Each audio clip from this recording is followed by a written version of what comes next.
আল্লাহর এই 4টি নাম হৃদয়ের মাঝে গেঁথে রাখুন, জীবনের শেষ মুহূর্ত পর্যন্ত কাজে লাগবে ইনশাআল্লাহ। আল্লাহর একটি নাম আছে জব্বার।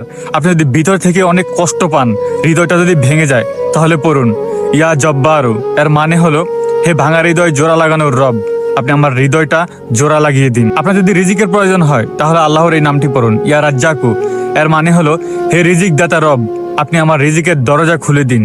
আপনি যদি ভীষণ হতাশে থাকেন, একটার পর একটা টেনশন আপনার পিছিয়ে লেগেই থাকে, সারাক্ষণ আপনি একটা ডিপ্রেশনের মধ্যে থাকেন, তাহলে আপনি আল্লাহর এই নামটি পড়তে পারেন ইয়া সালামু। এর মানে হলো, হে শান্তির মালিক, আপনি আমার মনে শান্তি দিন। আপনি যদি বারবার দোয়া করার পরও আপনার দোয়া কবুল না হয়, আপনি যদি মনে করেন আপনার দোয়া কেউ শুনতেছে না, তাহলে এটা পড়ুন ইয়া মুজিবু। এর মানে হলো, হে দোয়া কবুল করার মালিক, আপনি আমার দোয়াটা কবুল করে নিন। যদি আমার কথাগুলো ভালো লাগে, তাহলে অবশ্যই ভিডিওটা সেভ করে রাখবেন এবং বন্ধুদের কাছে শেয়ার করে দিবেন।